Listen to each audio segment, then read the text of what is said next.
Hi, very good afternoon to all. My name is Bhavana and our subject is BOM. We are continuing our lecture. In this previous video, we discussed what are the different schools of management.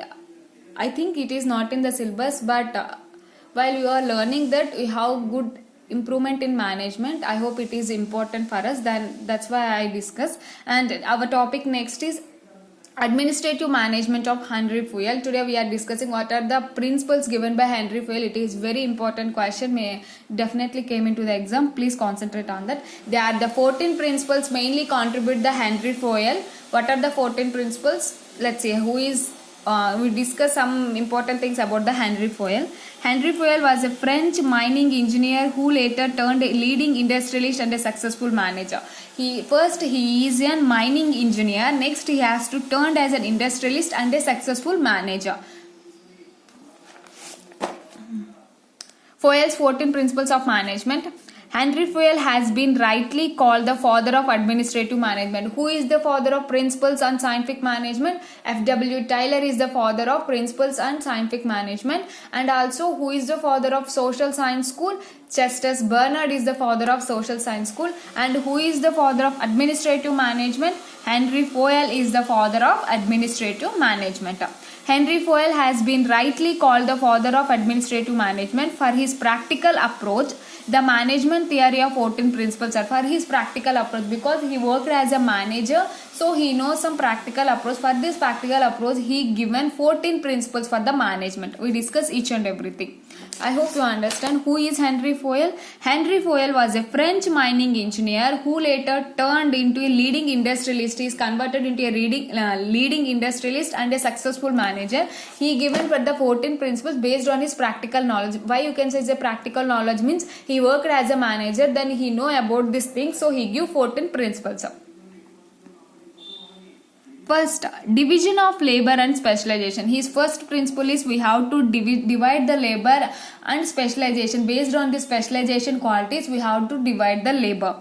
Division of labor is a famous principle of economics. In economics, division of labor already in economics subject there is division of labor is very important concept. So he says division of labor is very famous in principles of economics. Fayol applies the principles of management theory. These principle is applied in management theory. Division of labor leads to specialization, which in turn improve the efficiency of employees. He says that one person is efficient in one work, one person is efficient in one work. Suppose example, there is a one person, he is very talkative. While he is talking, the opposite person get impressed. So he is very suitable for marketing department. Like this, based on his skills, we have to divide the employees. For that, the efficiency level also increases. So his main principle, first and foremost principle is division of labor and specialization. It is the first economic principle. He adopted the principle in management. He says while divide the work based on the skills of the employee, then we can improve the efficiency of the work. So his first principle is division of labor and specialization. Next, authority and responsibility. Authority and responsibility must flow in same direction. Authority means he has an authority based on other people. Like suppose there is a one head and this head there are 5 people. So this the authority means the head has the authority for these 5 people. And also responsibility, he has authority gives responsibility, that he also responsible for these 5 people who has to work done. So authority and responsibility are in the same flow, they are in the same direction. Responsibility is a natural outcome of authority. Responsibility is the natural outcome, but authority is given by the other persons. Responsibility means those persons who feel we are responsible for this work, so it comes by natural, but authority is given by the other persons. So we can say responsibility is a natural outcome, but authority is given by the others. A person balance between authority and responsibility helps to prevent the misuse of authority and fair fixation of responsibilities. Like a proper balance, we need balance between authority and responsibility. There is a proper balance between authority and responsibility. For that proper balance only we help this authority and responsibility help for elimination of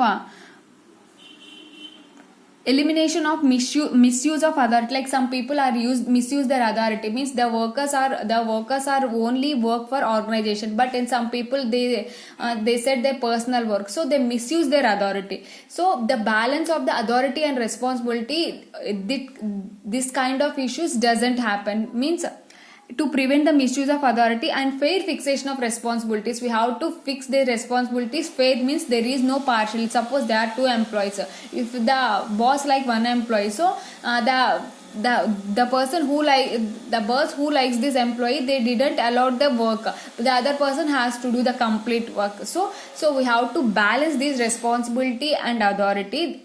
We are unable to do these mistakes, like there is partiality and also misuse of authority. So for this we have to fix a right and responsibility works to each and every employee in equal way.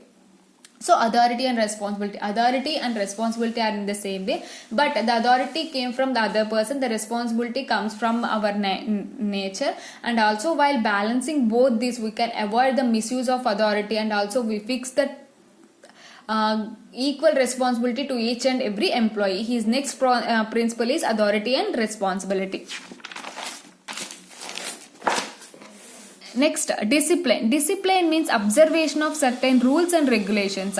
People in organization should be bound to accept certain code of conduct. Already while in the selection of the person for the company, they give some instructions, they give some rules and responsibilities while working in our organization. While you have to become an employee in the organization, definitely you have to follow these rules and restrictions. So discipline is one of the important factor. Every employee should be disciplined, and every employee should be bound which are the rules and regulations provided by the organization. So discipline means observation. Discipline means observation of certain rules and regulations. People in organization should be bound. Peoples in the organization should be bound and accept the certain code of conduct. So bound and accept certain rules and regulations. So his third principle is discipline. Next, unity of command. According to this principle, an employee should receive orders from one superior. He said that there is one superior, for one person there is one superior only. Suppose, I will explain like. There is one employee, this one employee has to follow the orders given by the one boss only. Means this employee have two people, there is a confuse. So he says that for one employee there is for only one boss. According to the principle, an employee should receive orders from one superior. Means one employee should receive from one superior, not for two superiors. So the next principle is unity of command. Command means we have to command from one person. So the main, he says that there is one employee, there is one boss. According to the principle of employee should receive orders, means the employee want to receive orders from one superior only. Next, his next principle is unity of direction. Unity of direction is essential for achieving unity of action. While unity of direction, it is essential for doing actions. Means while we are doing work, we need direction. In the pursuit of common goals by the group of persons. Means in every organization we need only common goals. There is a group of, we can divide 10 members as one group. We give some target. For the target they want to achieve. For this achieving of targets, we need direction. For this, FOIL advocates one head and one plan. Already we discussed there is only one head and one plan. If there is two heads, there is a confusion. Means one head says this work and the other head says this work. There is a confusion. The people may not complete the work. So his mainly action is there is a one head and one plan. And next is subordinate of individual interest to general interest. Subordinate of individual interest to general interest means not in organization people not they want to develop their personally, they want to work for the organizational goals. The fulfillment of individual objects in the long run is contingent upon the attainment of common objects in the short run. Like individual object may not be in the short run. So individual objects we have to be put in long run, and first we have to be complete the common objects in the short run. He says that every person has an individual career, but it takes long time. So first we have to complete our short term means company objectives. Thus in the case they need the need arises, an individual must sacrifice in favor of large group of objectives. So we have to sacrifice sometime for the development of individual, means for we have to develop, we have to do study for our higher position. So we have to sacrifice some time for achieving our common objectives. So he says first common objective is important than individual objective. First we have to concentrate for reaching our objectives of our organizational goals. Next, remuneration. Remuneration is the price paid to manager and workers for the service rendered by them. His next principle is remuneration. What is the remuneration? Means what are the employees have worked for the organization and also the manager has worked for the organization. We have to give certain remuneration which is fairly for their work done. Means for their hard work we have to give good remuneration. Remuneration is the price paid to the managers and workers. It is the price paid to the managers and workers for the services rendered by the firm. We have to pay remuneration to the workers.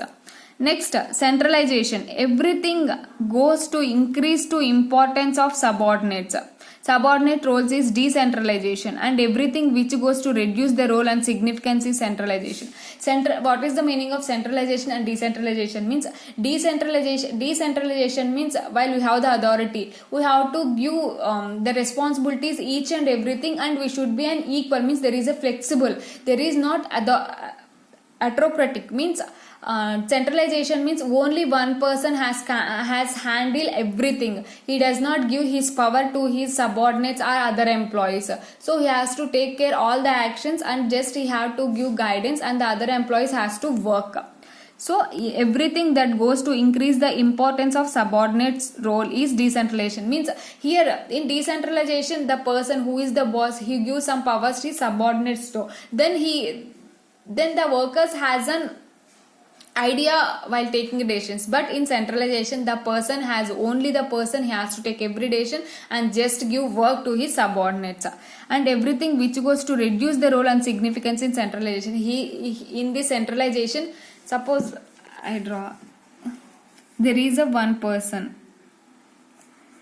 he only take every decisions and he does not give, they are the employees.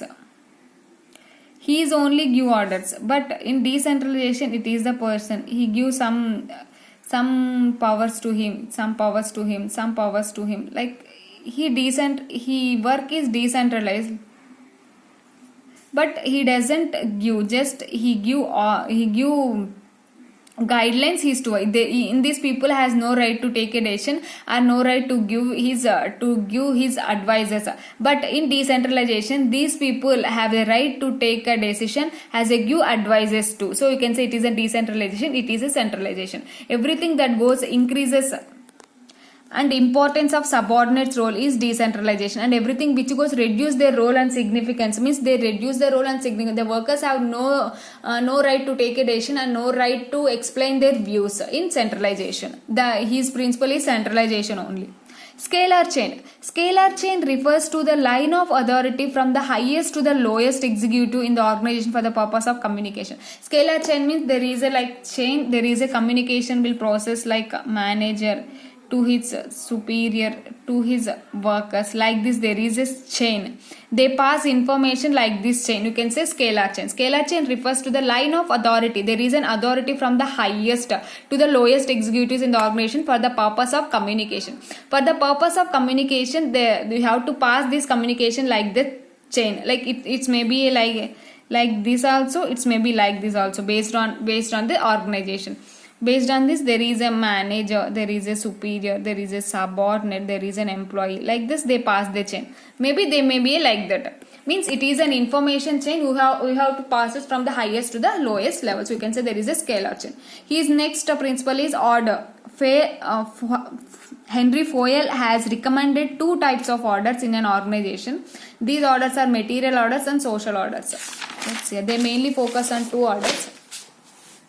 Material order is described as the place for everything and everything in the place. Material order means where we want to sell our goods or where we want to purchase our goods. Decision may take according to their place.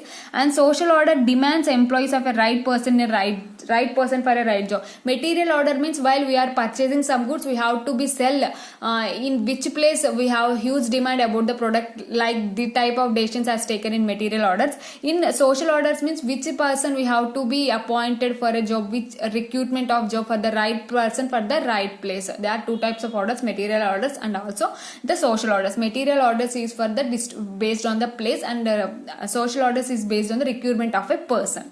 And next, equity. The principle of equity implies a sense of fairness and justice to all. Observance of principle of equity alone make personnel loyal and devoted to the organization and organizational philosophy. Equity means, Henry Fayol says that you have to be treat each and every employee, each and every individual in our organization as an equal way. There is no partiality. Based on our rules and restrictions, based on our duties, we have to treat each and every person is an equal. The principle of equity implies a sense of fairness and justice to all. Every person should be a fair, and every person should have a justice. Observance of principle of equity alone makes personnel loyal and devoted to the organization. There is a philosophy like loyal and devoted. Next, stability of tenure. An employee needs time to adjust with a new work and its environment and demonstrate so efficiency and high performance. So stability of tenure, based on our performance, our tenure has been increased, but a new employee has it. They provide some time for adjustment. Every employee, for new employee is very new to the environment, so they give some time for the adjusting. Based on this performance, they give higher positions. Next, initiative. Initiative is a freedom to purpose and execute plan. To have a freedom in this respect in greater satisfaction to an intelligent person. He says there is a freedom for every person has it. They want to take a decision, but before taking a decision, we have to be discussed with your manager. No individual person have a right to take a direct decision, but you have a right to express your opinion. And next, Espite de Crops.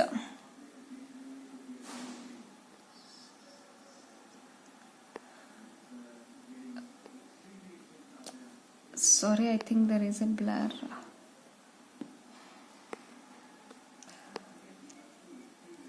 Okay. Espite de Crops is a French phrase which means union is strength. Espite de Crops means union is strength. It means spirit of loyalty and devotion of the group. We have to maintain spirit of loyalty and devotion of the group. These are all the 14 principles given by the Henry Fayol. I hope you understand this lecture. If you have any doubt, please let me know. I definitely clarify your doubts. Thank you so much. Have a nice day. Study hard.